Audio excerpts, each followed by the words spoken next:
今天我们来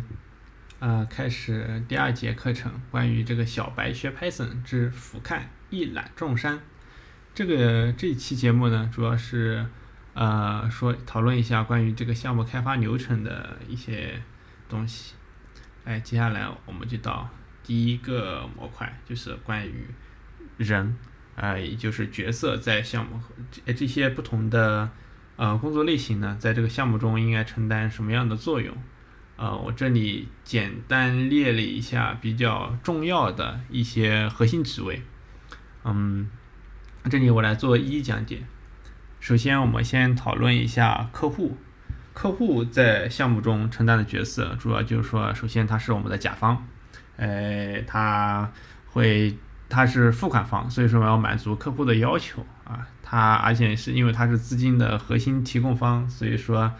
一般我们还是以客户的意向为主去设计，或者是维护，或者是提供相关的这个技术服务。在一个项目开始之前呢，比如说客户他们需要解决一个问题，需要建立一套系统。如果是这个客户，比如说是政府或者是一些大型的企业，他们会有一个招标的过程。然后呢，这个时候我们就需要在这之前呢，我们的整个技术团队还没有完全去介入的情况下，我们会有售前工程师，其实也就是软件行业的销售在这里。售前工程师呢，一般是一些就是说商务性质的和客户的沟通，然后包括一些合同文案的处理、跟进，以及整个项目流程里面跟客户的一个沟通的一个桥梁吧。然后呢，就是项目经理。项目经理在整个项目过程中是非常核心的，因为他也是全程跟踪以及协调各种资源在这个项目之中。然后另外他也是密切的跟客户还有售前工程师去沟通去确定客户的需求。其次呢，就是这个产品经理。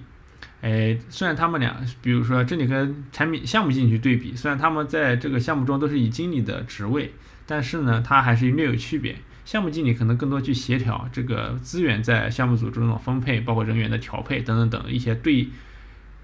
外和对内的一些事务。而产品经理更专注于我们要设计的这个系统，或者是要提供的这个技术服务的本身，要满足客户的需求，我们需要做哪些事情，包括这些产品细化的这些技术要求包括制作产品的这个 demo 系统的 demo， 用特殊的软件做成 demo 之后呢，会导入成网页或者导出成特别的文件格式。这样子呢，基本上比如说如果我们是做的一个 APP 的话，对吧？最起码在那个模拟这个网页上，对吧？你点击某个按钮出来的效果，最起码跟真实的场景是基本一致的，虽然可能没有一些动画什么的。这就是产品经理需要对这个整个的市场，包括各项小的技术点要非常的清楚，因为他不仅要做完这个 demo 之后呢，甚至在 demo 你每个点击或者每个跳转的操作，他都要写上一些注释，防止可以帮助后续的开发人员去真正的去进行 coding 去写代码的时候，去帮助他们去更好的理解我们要实际的去完成的业务。然后呢，下一块就是核心的开发人员，就是所谓的软件工程师。这里面呢，其实并不是包含所有的工作类别，这里其实每一块都是一个大类。因为比如说我们到第一块就所谓的后端开发。其实这个后端的意思就是怎么说呢？比如说这个平台的核心的这些编程内容都是由后端开发工程师去完成的。比如说数据库呀，包括业务层的这个增删改查呀，包括这个你们每个业务模块的这个代码的功能的完成呀，一般都是由后端开发工程师去完成的。这里面还有一些细分类，比如说它是写 Java 的后端呀、Python 后端呀、PHP 后端呀，甚至一些 C++ 的后端呀，我们都统称为都是在这里只是统称为后端开发工程师了。你这边细分类我们就不多做讨论了，这里我们只是整体浏览一下这个不同工作种类在项目中的作用。和后端开发相对应的就是前端的开发。前端的开发其实就比较更加直接一点，比如说我们肉眼所见的这些可见的观感上能看见的这些网页，包括交互这些流程，都是还有这些页面的这些coding， 它里面可能包含了 HTML、CSS 加 JavaScript，等等这一些前端交互的这些东西都是由前端开发工程师完成的。这要求前端开发工程师是需要就是说跟客户或者是跟一些产品经理去直接对接，就是我们前端需要什么样的效果，那最后客户会满意，这个可能要保持实时去沟通，或者前端他们已经之前产品经理或项目经理已经跟客户沟通完之后，然后前端去进行这个 coding 相关的开发，后端跟前端呢也要实时的保持沟通，保证对吧？我们要前端展示出来的数据效果，包括一些图啊、网页呀，对吧？它跟后端传过来的数据呢要保持一致，而且呢就是也能更好的去展示。然后另外有一块呢，就是这个叫数据库开发工程师 DBA， 这个全称是 Database Administrator。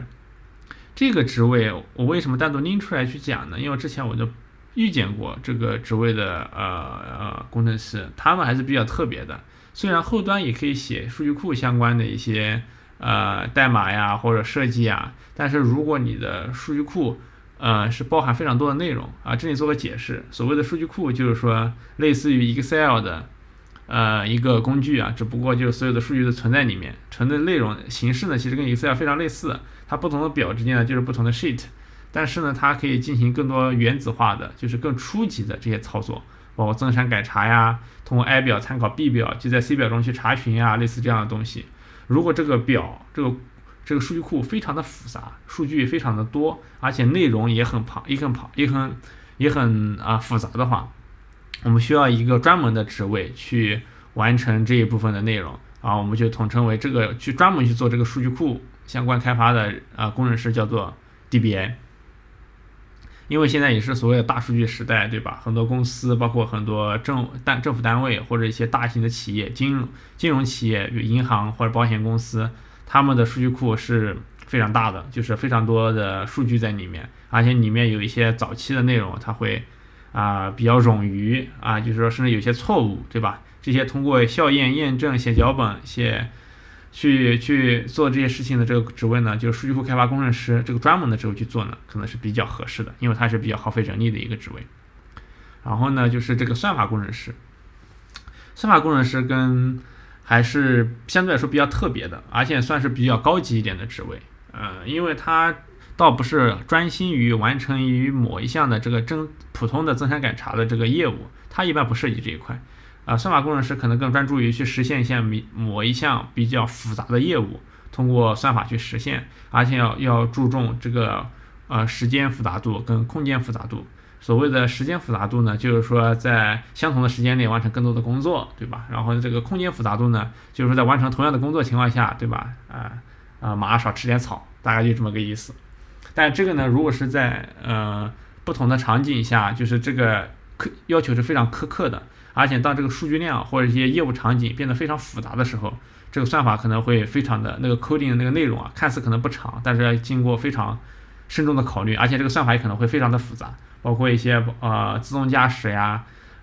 或者是一些图像识别呀，这个都是非常依赖于这个就是比较高级的一些算法。这时候算法工程师就是非常核心了，所以说像一些大公司像算法工程师的职位，薪水相对来说开的会高一些。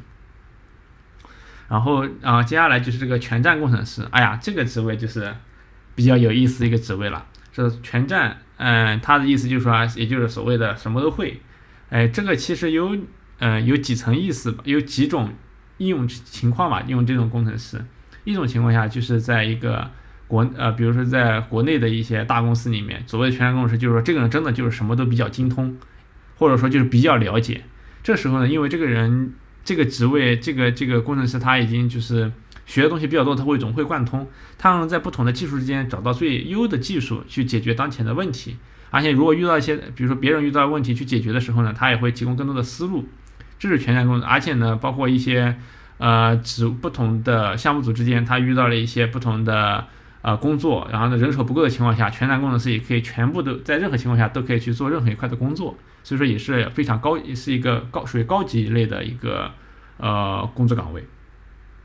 然后另外全站呢，比如说在北欧这边，它就是比较特别一点，就是说它可能很多都是公司都是要求全站工程师，它的原因就可能就不是国内这种就是说查漏补缺，或者是帮别人解决一些复杂的问题的这种情形了。它可能就更多的是因为就是这边的人力比较贵啊，一个工程师的薪水也比较高它可能跟因为薪水比较高之后呢，就是一个公司也不可能养太多这个工程师，各种各样类型的工程师，对吧？比如说你搞一个前端，搞一个后端，再搞一个数据开发工程师，再弄2、3把工程师，这得太多人了。那公司可能就做那么1、2个系统，那不可能雇那么多人。这时候呢，全站工程师就体现出了优势，对吧？比如说你公司可能就2个全站工程师，对吧？他什么都可以干，对吧？他可能每一项不是超级精通，但是可能也是非常的熟练，足以完成工作的任务。这时候公司就觉得，或者是出现某些新的技术之后呢，你可以让这些全站工程师也立刻去学习这样子的话呢，就是既节约成本，而且这个工程师也会个人会得到比较好的发展。但是如果想发展成全站工程师，这是需要很多契机的。首先，你就是要比较好的一些各项的专业技能的基础，你可能学的东西就比较多。而且呢，就是说这还需要一些天赋，包括一些当然是更多是汗水。你对这东西真的要感兴趣，你对各种各样的技术都要会一些，这样子才有可能去变成一个全站工程师。然后呢，下一块就是这个架构师。架构师这可能是这个开发人员里面最顶级的职位了，这个要求就可能囊括上面所有的这个开发内容，但是每一项可能不是那么就是那么可能都是比较精通吧，应该这么说。它可能是所有各项职位里面最精通各块领域包括技术的一个职位。它的作用是什么呢？这个架构师就是在项目的初期，我们要选用什么样的框架，就是能够帮我们快速搭建系统，包括选用比如说我们都要知道用数据库，但是用哪个牌子的数据库，包括不同数据库之间的组合，去达成这个客户的这个需求。这就是所谓的选型。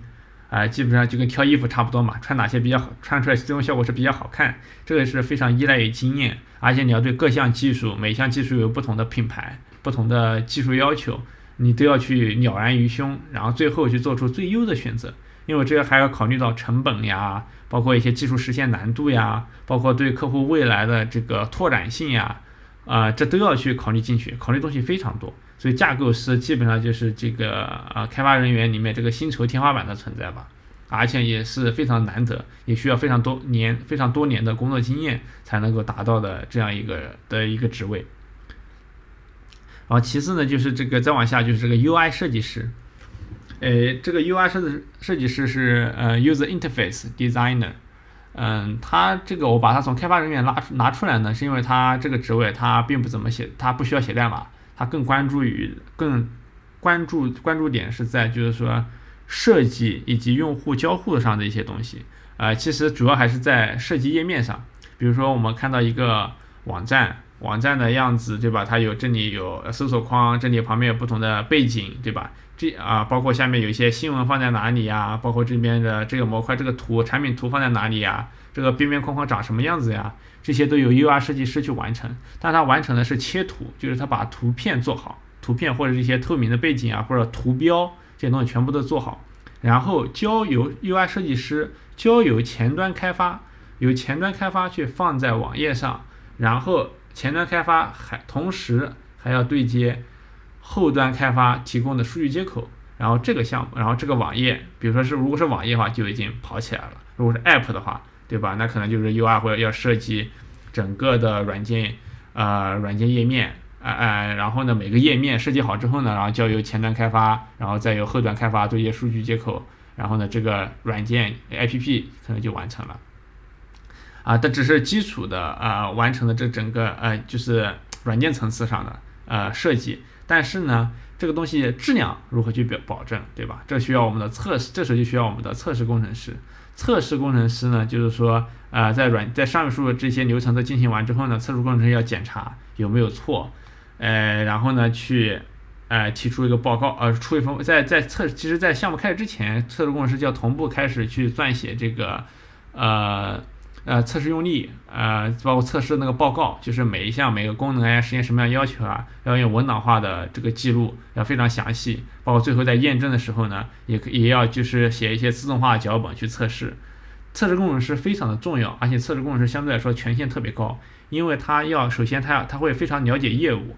因为他每项都要去测这个功能嘛，在不同的行业中，这个业务可能是非常纷繁复杂的。而且呢，他要去甚至要在生产环境，在非常类似于，甚至就在生产环境中要去复测，保证这个产品出来不会有问题。这里有一个非常知名的一个公众人物，就是爱德华·斯诺登，他就是测试工程师。因为测试工程师的权限非常高，所以说他可以看到非常多的东西，所以导致了最后引发了一系列的事件。但是在国内呢，测试工程师我们大部分情况下都是那种，怎么说呢，就是比较便宜啊。因为靠量取胜，这个自动化程度呢有，但是并不高，很多还是靠手动，这是一个问题。即使就是高级的测试工程师呢，其实需求还是非常大的，但是其实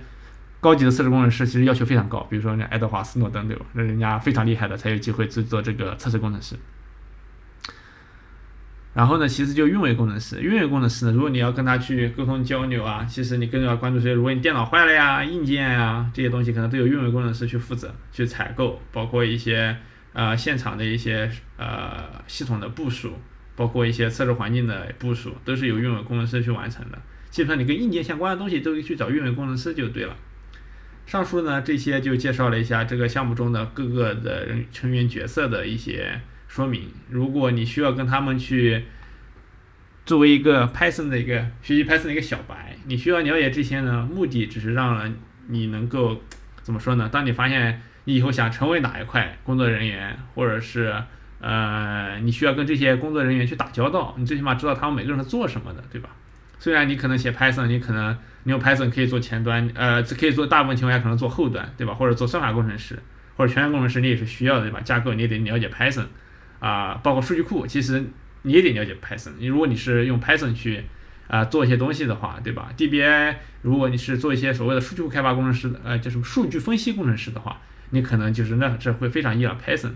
包括 US 也是可能 Python 用的并不是特别多。测试工程师的话，其实也很重要，因为 Python 用来写脚本也是非常非常好的。包括运维工程师一般可能是如果在 Linux 系统里面是写 shell 的，但如果你会写一些 Python 去做一些简单的一些脚本的话，其实也是非常有用的一个工具。至于前面的这4个的话，可能就是用 Python， 他们并不需要写 Python， 但是如果你写 Python 的话，你肯定会碰到这些人，对不对？因为你是毕竟给他们提供服务，或者是接受这些经理的指令的，然后 Python 只是你所使用的工具中的一项而已。然后接下来呢，对吧？我们来看一下，就正式来看一下这个项目中的这个流程，基本流程。比如说在竞标之前，在项目立项之前，对吧？这售前工程师要去参与这个售前竞标，对吧？比如说在国内，这个竞标是一个非常有意思的事情，对吧？因为某些大公司，对吧？它是不能参与政府的竞标的，而且呢，这个竞标里面呢还有很多奇怪的黑幕啊，对吧？比如什么陪标呀，包括一些友商之间的这个竞争呀，是异常的激烈啊。这个我没有参与过竞标，但是之前参与的项目都是竞标得来的，然后这里面也是听到过非常多的故事，大家有兴趣可以自行的去了解一下吧。这个就不多说了。然后呢，如果我们得到了这个竞标呢，对吧？这个拿到这个合同，拿到了这份项目需要去立项合同。这合同里面可能包含了，对吧？我觉得这块比较重要的几天就是我们要实现的这个主要的目的，这个系统是做什么的，或这个项目是做什么的但是里面可能不是只有一个大概，但是并不包含每个特别细化的这个需求，因为这时候客户可能只有大概的方向，还没有完全的需求。然后呢，这里面就是还有合同金额、开发周期，还有参与的人员，包括付款的一些周期都在里面。然后呢，如果当合同都搞定之后呢，对吧？这个立合同这块的话，可能就是主要是售前工程师去参与，然后跟客户，然后呢沟通，然后呢这时候呢，如果合同搞定之后呢，就会派项目经理去开始跟客户去主要进行沟通，就是我们这个虽然有个大方向了，对吧？这个东西到底如何去完成？然后这时候呢，就要去项目经理去对接客户，然后呢，把用户的了解用户到底需要什么样的细化功能。了解完之后呢，这时候呢，同时其实产品经理这时候就已经要及时的去跟项目经理去沟通，项目经理会产品经理会根据他的经验以及他的一些专业的能力去更加的细化做成demo。但是在这之前呢，还需要跟客户。但是如果在这他们项目经理跟客户经理，不，项目经理跟这个产品经理都沟通完，就是确认完之后呢，这个需求最终缺下来需求呢，一定会找客户去再做一个确认，甚至要签一个这个需求确认书书面的确认，保证这东西不要轻易的乱改。因为如果我们做出来东西之后再改，那成本是非常高的。比如说这时候可能去找客户之前，去确认之前呢，可能就会拿这个 demo 跟他去看，或者是一些需求文档。但如果客户确认这些都搞定了，觉得你这个 demo 大概意思，包括你的功能实现，都得到了认可，包括有了书面的确认呢，这时候呢，测试就要去撰写这个需求测试文档。这个东西你可以是 Excel 或者是 Word 文档，对吧？就是每一项、每个点击，包括每个页面是干什么的，对吧？都要有个非常详细的内容去一个书面的记录，包括一些截图呀，关于这个 demo 的截图呀，然后去说明这时候这些东西都完成了，就是功能都已经完全定下来之后呢，就交到开发手里面，然后开发里面有各种各样的角色，这时候去重度的去参与，对吧？然后去分工去设计接口，然后去设计数据库，然后呢去分发任务，去每个人去完自各个模块的这个代码，然后开发，然后自己测试在自己的电脑上，对吧？我们所谓的开发环境，对吧？一个所谓的自己的电脑，如果你系统太大的话，自己电脑跑不下，你可能要跑到有一个专门的服务器专门放开发的环境。就是开发结束完之后呢，就会交到测试会有一个测试环境，对吧？就专门用来给测试这个功能是不是测试工程师去测试是不是功能完件跟这个需求文档是一致的。如果测试 OK 之后呢，然后再交由这个运维开发工程师，对吧？去部署到这个真实的这个现场环境上然后这时候呢，再需要第三方这可能客户会雇一个第三方的公司去来做验收。如果验收通过了，就每项功能都实现了呀，没有什么 bug 呀，这时候呢就考虑结尾款，对吧？这时候就可能就财务会找公司去结尾款。但期间可能在开发期间呢，比如说1期、2期、3期，可能在1期、2期结束完之后呢，可能中间就已经至少中间会回一次款了，而且在这个项目开始之前，可能还有一个头期款，对吧？这结束尾款的就是一个比较标志性的一个时间点。这时候呢，再随后呢就是售后，因为这个合同里面一般如果大型项目的话，一般还会包含着就是有1到2个人甚至常驻或者是不常驻，但如果出现 bug 之后呢，能够及时的提供这个软件这个修复的工作。另外还有一个比较重要的就是多期项目的后续，因为如果是政府的工程或者一些比较大型的公司的项目，它的完成1期完之后，因为这东西是需要不断的迭代更新，不可能一成不变的，对吧？它比如尤其是政府的一些项目，它可能还会有一些它每一年都会有固定的预算，如果你每年都会做，即使没什么事儿的话，你也得找点事儿去做，或者就维护项目，或者添加一些新功能，或者是反正就得总得找点事情做一做。所以说呢，就导致呢这个售前竞标的这个状态其实是非常的激烈的，因为大家可能都是第一期项目都不想挣钱的，都想挣后面这个多期项目的后续。而且这个东西的可能一个项目可能就很多年了，你第1年、第2年、第3年甚至不挣钱，第4年、第5年，包括你卖一些设备什么东西都会跟着挣很多钱的，所以是导致这个竞标是一个非常有意思的事情。这个就是大概的整个的这个项目的基本流程。这里可能说的并不完全，也不是，而且这是介于这种 to B 的，比如说对政府、对一些大型的企业的一些基本的一些关键点的流程的说明。每个公司每个国家它之间可能还是有很多的不同。比如说如果你公司做产品的，对吧？那可能就没有所谓的售前了，对吧？你也没有所谓的合同立项，那可能就是项目内部的立项。但是其他的基本的这个像这一部分，像开发产品经理制作 demo 呀、测试呀、开发呀，然后再测试，然后这验收，这结尾款可能就不是结尾款，可能就变成项目奖金了，对吧？然后后续的这个售后可能就是正常的迭代修 bug， 就是项目内部的事情。其实整个流程我觉得就是并不会有太大的变化。这个就是我们这一期节目的主要内容，就是虽然是哎呀，我们作为一个学 Python 的小白，对吧？对计算机软件工程了解并不是特别多，但是呢，如果你了解这些呢，对吧？如果你去参与项目，或者你即使在任何一家商业公司里面，其实如果你们要使用相关的系统，就可能不管是从外面买的，还是系统内部开发的，其实他们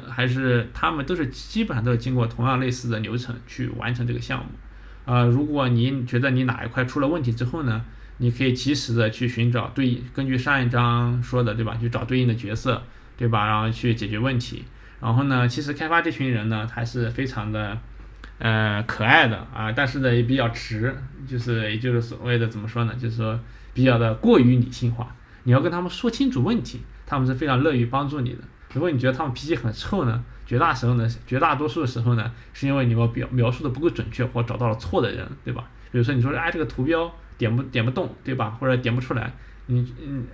或者图标做的特别丑，对吧？你不去找 UI，你不去找 UI 设计师，你去找到了这个开发工程师，那开发工程师肯定就很不爽，又不是我做的，对不对？虽然他有义务去找 UI 去帮你去协调这个事情，但是在内部公司协调这种事情其实效率是非常低的。如果在项目结束之后，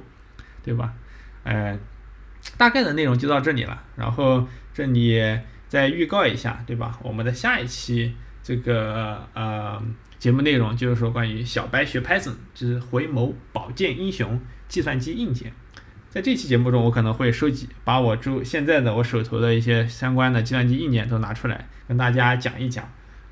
帮助大家更好的理解，就是说，因为你毕竟是要算是学一门软件嘛，但是其实我觉得硬件是基础，你最起码知道对吧？用什么样的设备能够帮助你去完成这个，即使你写 Python 这么简单的一种语言。的一个工具吧，但是我觉得还是有必要去了解一下啊，免得大家最后说对吧？我可能需要一台特别好的电脑，或者我需要一个特别好的一个什么平板啊，对吧？我才能去学 Python，对吧？现在写 Python 不需要平板，但是平板也是很有用的，对吧？但是电脑呢，我可能需要很大，其实这是不需要的。在这期节目中，我都会给大家做一些详细的了解，也帮助大家能够了解到，就是计算机硬件在我们生活中，对吧？发挥的一些基本的作用吧，包括一些它的一些相关内容，都会在这期节目里去介绍。所以说这期节目大概就到这里就结束了，所以欢迎大家点赞、评论、关注、点亮小铃铛，谢谢大家。